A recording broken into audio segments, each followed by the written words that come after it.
Assalamualaikum warahmatullahi wabarakatuh. A'udzu billahi minasyaitonir rajim. Bismillahirrahmanirrahim. Innal hamdalillah nahmaduhu wa nasta'inu wa nastaghfiruh. Wa na'udzu billahi min shururi anfusina wa min sayyiati a'malina. Man yahdihillahu fala mudilla lahu wa man yudlilhu fala hadiya lahu. Asyhadu an la ilaha illallah وأشهد أن محمدا عبده ورسوله اللهم صل على محمد وعلى آل محمد اللهم انفعنا بما علمتنا وعلمنا ما ينفعنا وزدنا علما سبحانك لا علم لنا إلا ما علمتنا إنك أنت العليم الحكيم آمين اللهم آمين. Alhamdulillah, syukran lillah, segala pujian bagi Allah. Pagi ini dapat kita kembali bersama-sama bagi mentadabur Al-Quran secara tematik. Tadabur kita berasaskan kepada buku Hidup Mengabdi, Hidup Berbakti. Tuan-tuan perempuan yang memiliki buku ini bolehlah buka di halaman 61. InsyaAllah.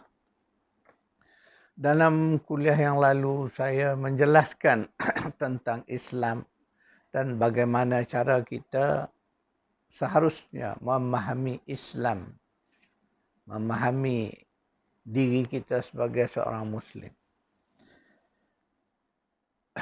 Ingat semula bagaimana Nabi Ibrahim AS dan cucunya Nabi Yaqub berwasiat kepada anak-anak mereka, iaitulah wasiat tentang bahawasanya Allah memilih bagi kamu satu agama, satu cara hidup.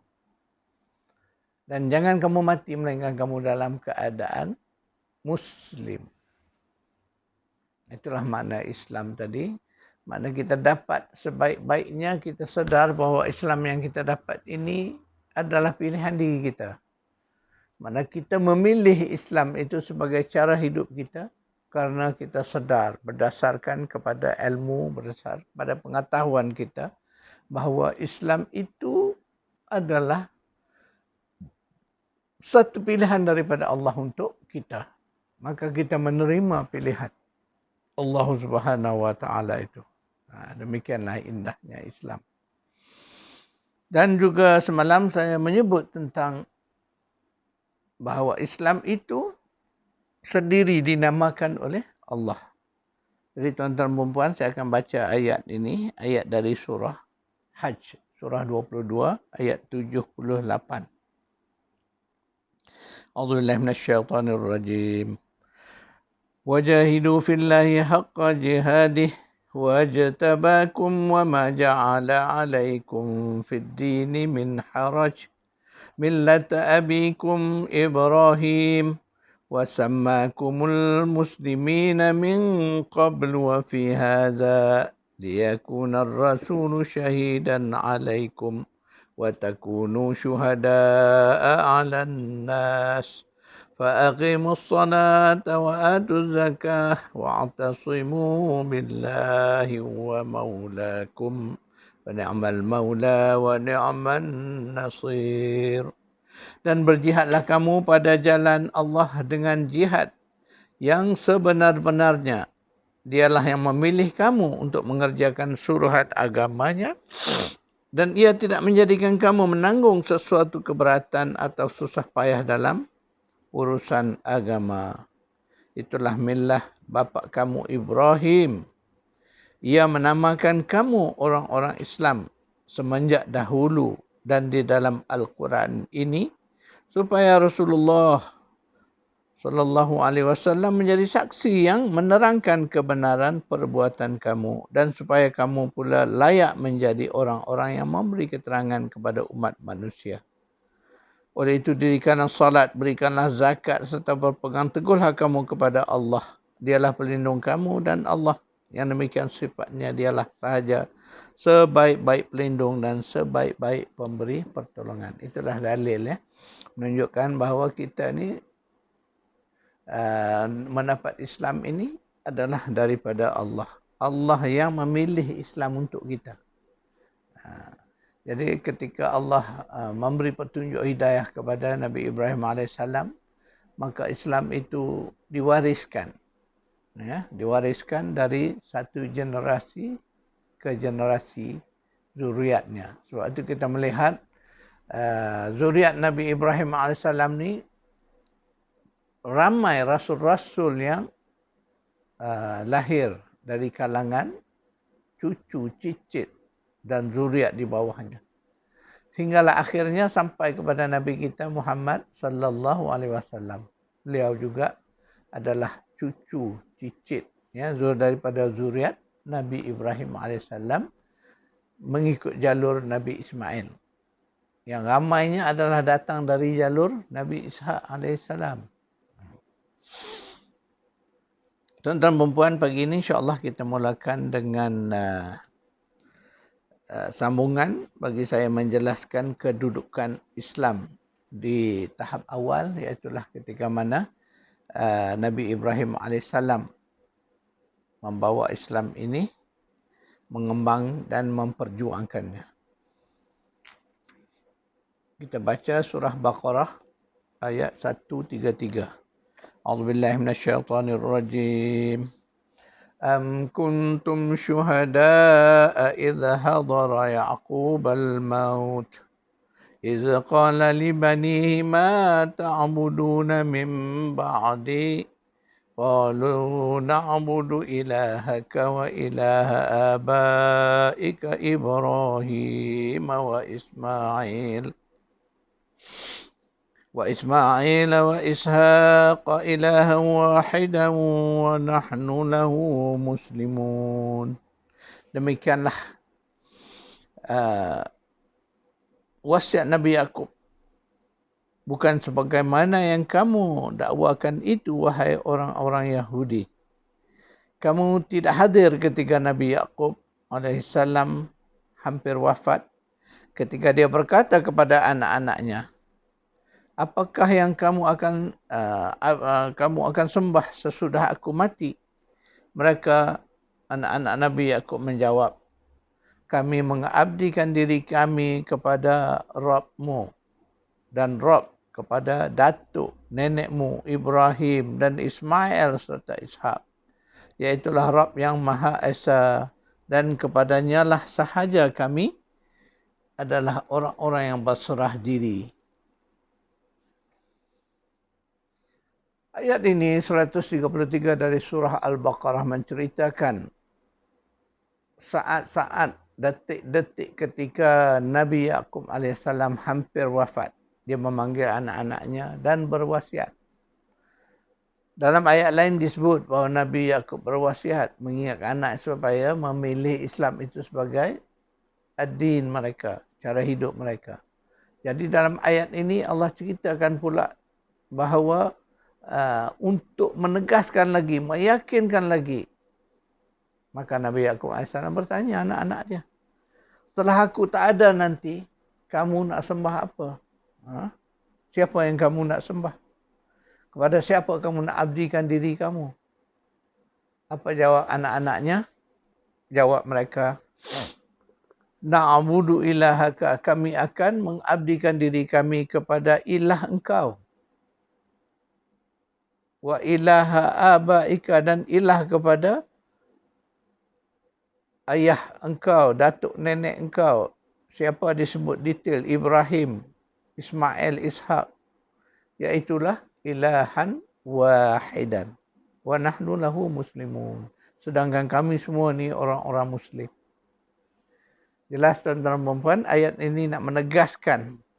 Kerana sebelum ini kita berdepan dengan dakwaan ataupun daiyah daripada orang-orang Yahudi dan juga orang-orang Nasara, orang-orang Nasrani.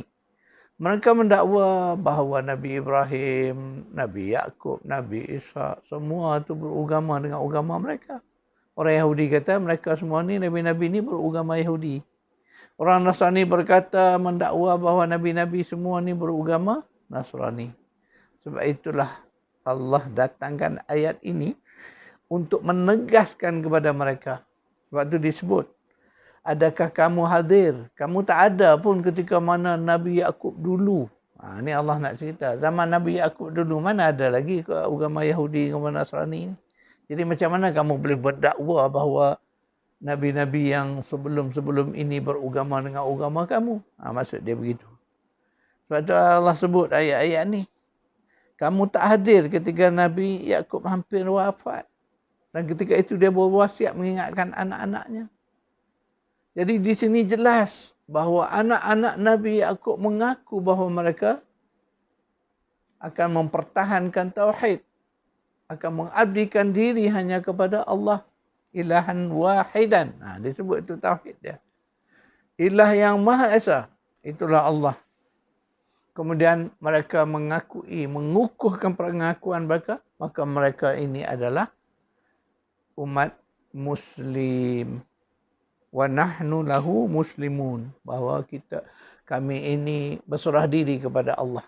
Maksud dia begitu. Makna jelas bahawa mereka adalah orang-orang Islam. Jadi tak ada timbullah isu dakwaan itu. Dakwaan orang Yahudi, dakwaan orang Nasrani dengan itu terbatal. Sebab itu tuan-tuan dan puan, Al-Quran banyak ayat-ayat yang menjelaskan hal ini. Kerana berlaku kekeliruan, salah faham. Takut kita orang-orang beriman juga mempunyai sangka yang tidak benar terhadap para Nabi, para Rasul ini. Sedangkan ayat-ayat ini jelas menunjukkan mereka semua ni Islam.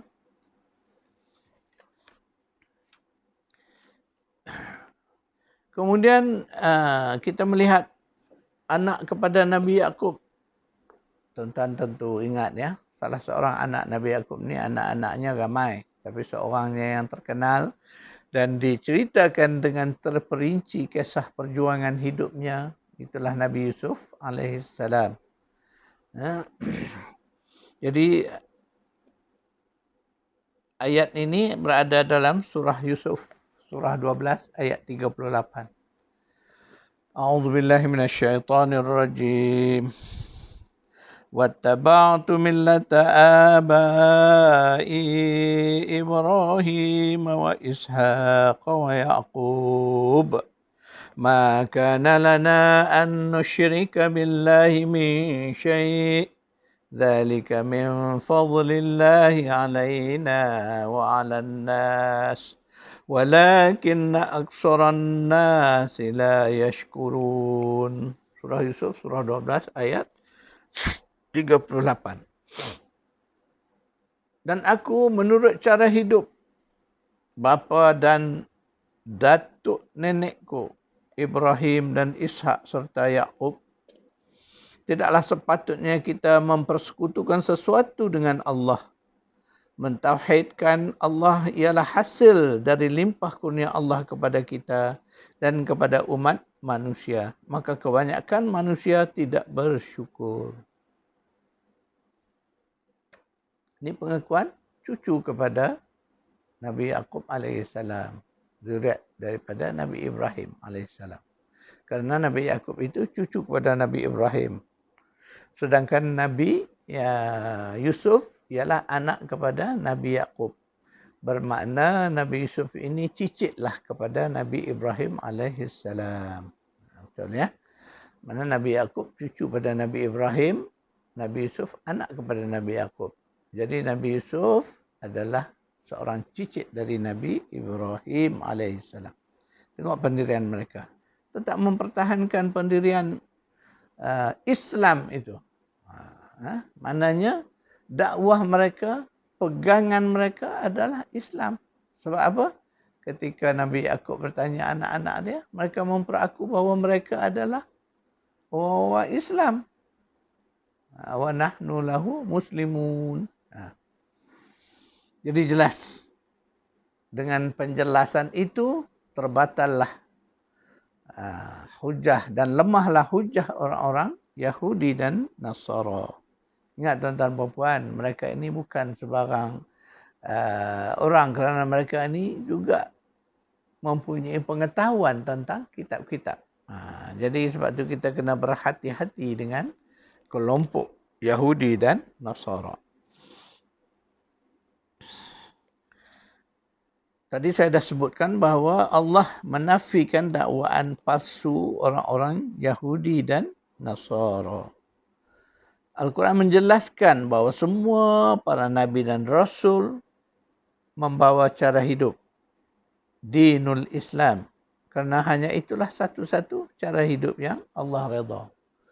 Kena ingat balik ini, kena kaitkan balik dengan ayat yang saya telah baca beberapa hari lalu. Yang saya sebut bahawa dalam surah Ali Imran, 2 ayat yang meneguhkan bahawa Islam itulah salah satu agama Allah. Yang pertama ayat 19 surah Ali Imran, inna dina indallahil Islam. Kemudian ayat 85.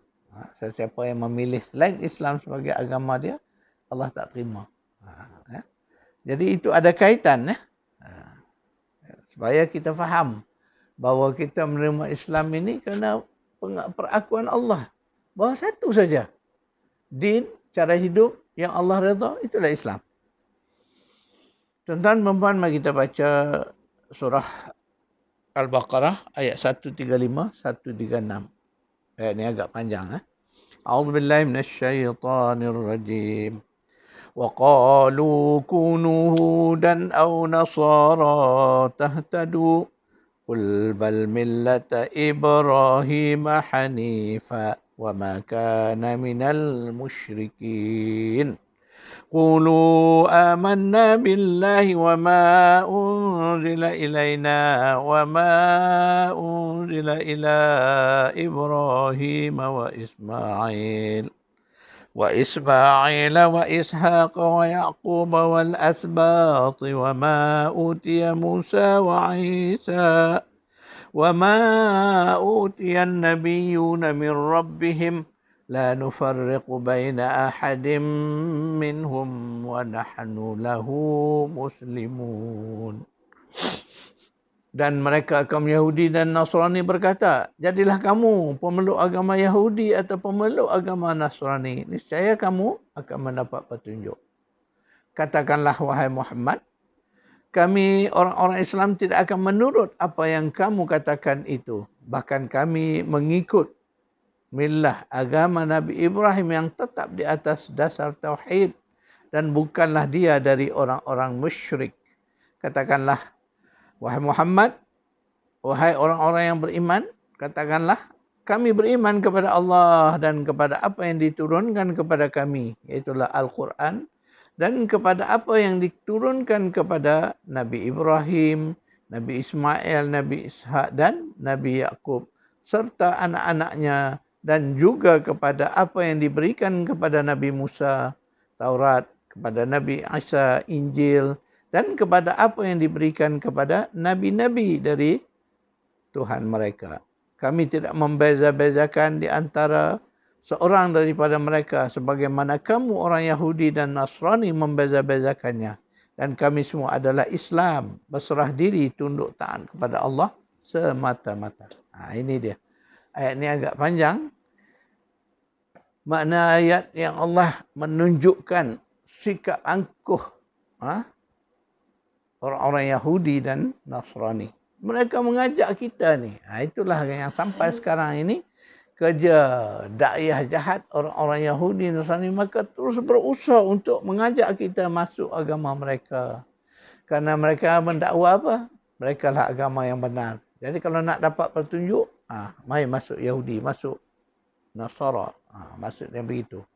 Tetapi Allah mengingatkan pada Nabi, saya mengatakan, kami orang-orang Islam tidak akan menurut apa yang kamu katakan itu. Bahawa kita kena tegas bahawa kami ini adalah orang-orang Muslim. Kami tak akan ikut agama ciptaan kamu yang sesat itu. Kita kena tegaskan. Bahkan kami mengikut agama Nabi Ibrahim. Kemudian disebut tadi nama beberapa orang Rasul, iaitulah Nabi Ismail, Nabi Ishak, Nabi Yaqub, anak cucu zuriatnya. Sehingga disebut situ Nabi Musa, Nabi Isa. Nak menjelaskan bahawa seluruhnya itu adalah Rasul-Rasul yang membawa agama yang benar. Itulah millah Ibrahim. Din ataupun pegangan cara hidup yang diwariskan daripada Nabi Ibrahim AS. Islam semuanya. Jadi dakwaan orang-orang Yahudi dan Nasrani dengan itu terbatal. Dan kita diingatkan supaya menegaskan. Katakanlah, wahai orang-orang beriman, bahawa kami beriman kepada Allah dan kepada apa yang diturunkan kepada kami, iaitu Al-Quran, serta apa yang telah diturunkan kepada para nabi, para rasul sebelum-sebelumnya. Iaitulah pendirian kita umat Islam, kita tidak membezakan para rasul. Berbeza dengan Yahudi dan Nasrani. Mereka memilih-milih rasul yang mereka suka, itulah, yang lain mereka tolak. Sebab itu mereka menolak kerasulan Nabi kita Muhammad sallallahu alaihi wasallam. Ingat tuan-tuan dan puan, mereka ini satu kaum yang memilih-milih. Sedangkan kita diajar bahawa semua rasul itu membawa ajaran yang sama. Maka kita tetap memuliakan semua para rasul itu kerana mereka membawa ajaran tauhid yang satu. Itulah yang disebut inna ad-dina indallah al-Islam tadi. Ingat baik-baik. Sebab akhirnya kita disebut bahawa wa nahnu lahu muslimun. Itulah pengakuan kita. Pendirian kita yang kita tegaskan bahawa kami ini umat-umat muslim. Kami menyerah diri kepada Allah. Kami mentauhidkan Allah. Kami tidak sekali-kali menyekutukan Allah sebagaimana kamu, wahai orang Yahudi, wahai orang Nasrani. Tuan-tuan dan puan, sebab itu ayat-ayat ini mengingatkan kita bahawa kita kena ada pendirian. Kita mesti mengambil satu ketegasan ketika menghadapi umat-umat Yahudi dan Nasrani. Kerana sebenarnya kita jauh berbeza dengan mereka. Mereka adalah orang-orang kafir. Mereka orang-orang musyrik. Mereka menyekutukan Allah. Sedangkan sepatutnya mereka itu setelah datangnya Nabi Muhammad sallallahu alaihi wasallam, mereka kena ikut kita. Sekiranya mereka nak mencari keredaan Allah Subhanahu wa taala. Tuan-tuan dan puan, kita baca berikutnya ayat surah Al-Baqarah, surah 2 ayat 140. A'udzubillahi minasyaitonir rajim. Am taquluna inna Ibrahim wa Ismail wa Ishaq wa Yaqub wal asbat kanu hudan aw nasara. Qul a'antum a'lamu amillah wa man azlamu mimman katama syahadatan 'indahu minallah. Wa ma Allahu bighafilin amma ta'malun. Atau patutkah kamu mengatakan bahawa Nabi Ibrahim, Nabi Ismail, Nabi Ishak dan Nabi Yaqub beserta anak-anaknya, mereka semua adalah orang-orang Yahudi atau Nasrani, padahal agama mereka telah pun ada sebelum adanya agama Yahudi dan agama Kristian itu. Katakanlah, wahai Muhammad, adakah kamu yang lebih mengetahui atau Allah? Dan siapakah yang lebih zalim daripada orang-orang yang menyembunyikan keterangan, saksi dan bukti yang telah diberikan Allah kepadanya? Dan ingatlah bahawa Allah tidak sekali-kali lalai akan apa yang telah kamu lakukan. Ini lagi ayat 141 ni nak menegaskan lagi pendirian kita berhadapan dengan orang Yahudi, orang Nasrani. Adakah patut mereka mendakwa Nabi-Nabi yang dahulu ikut agama mereka? Sedangkan mereka agama sesat, tuan-tuan dan puan. Tak logik di akal. Jadi itulah dakwah mereka, dakwaan palsu, dakwaan dusta mereka. Sehingga sekarang ini mereka masih nak menegakkan, kata orang, menegak benang basah. Tak ada fakta. Sedangkan Quran menjelaskan inilah hakikat yang benar yang Allah ceritakan kepada kita. Allah pesankan kepada kita, Allah ingatkan kepada kita bahawa kita orang beriman, orang Muslim, mesti ada pendirian. Mesti ada ketegasan bila ketika mana kita berdepan dengan mereka ini. Orang-orang Yahudi, orang-orang Nasrani.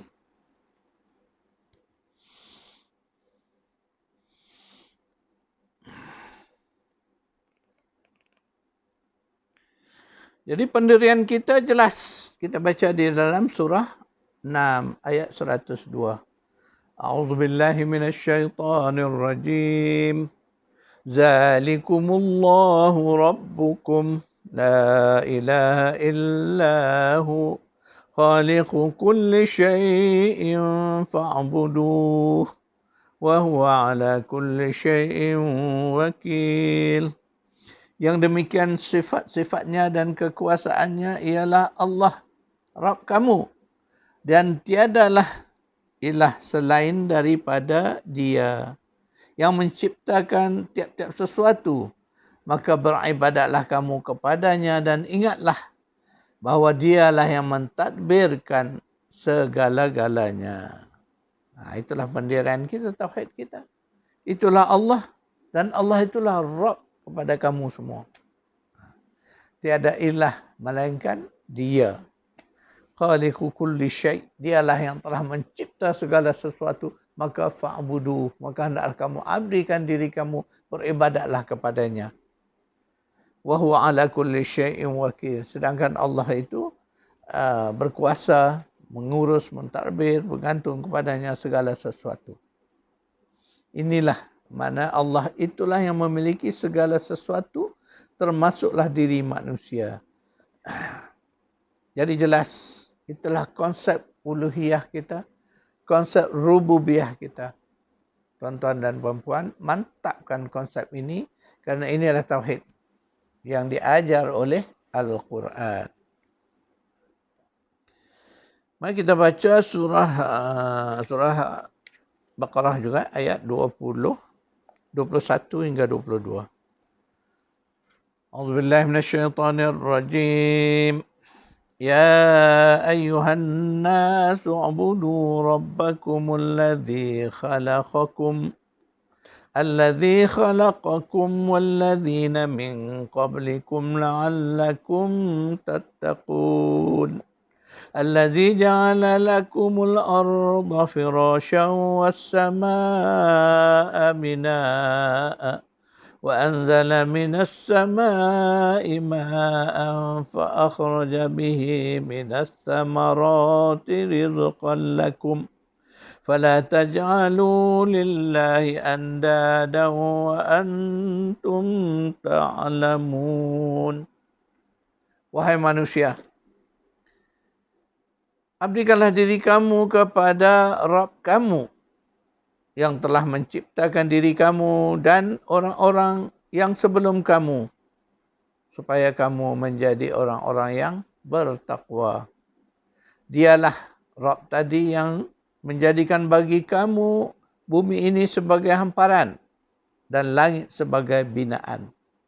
Dan Dia telah menurunkan dari langit akan air, lalu dikeluarkan dengan air itu daripada buah-buahan yang menjadi rezeki kepada kamu.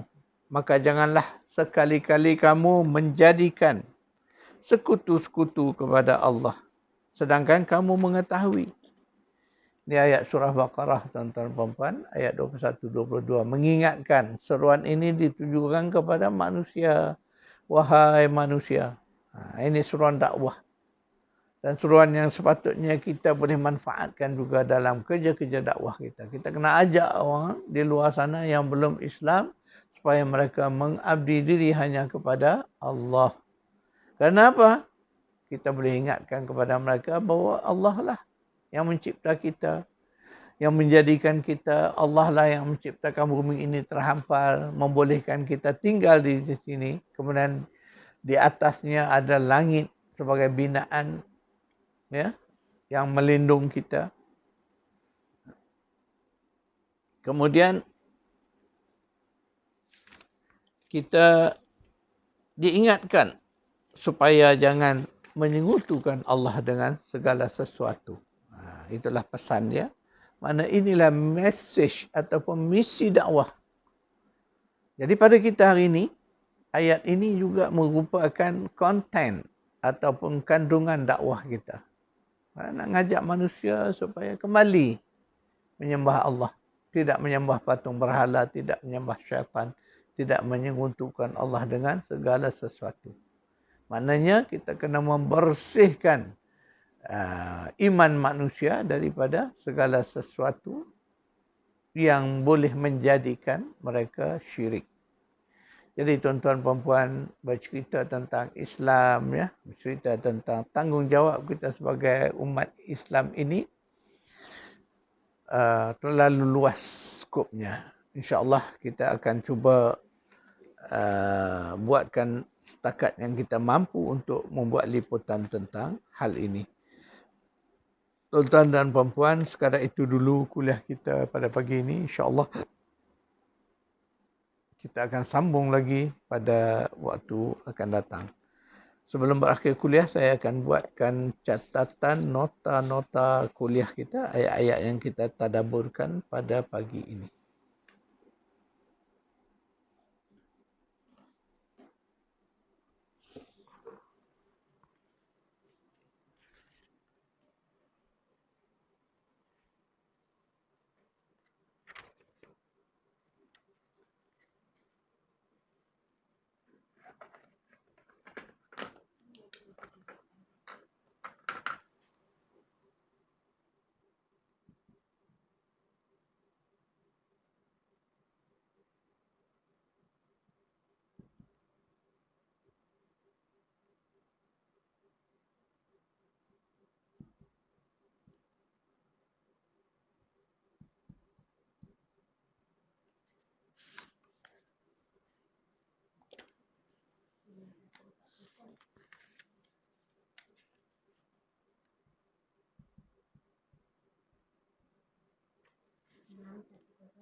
Tuan-tuan dan puan, insyaAllah kita bertemu lagi di esok hari. A'udzubillahi minasyaitanirrajim.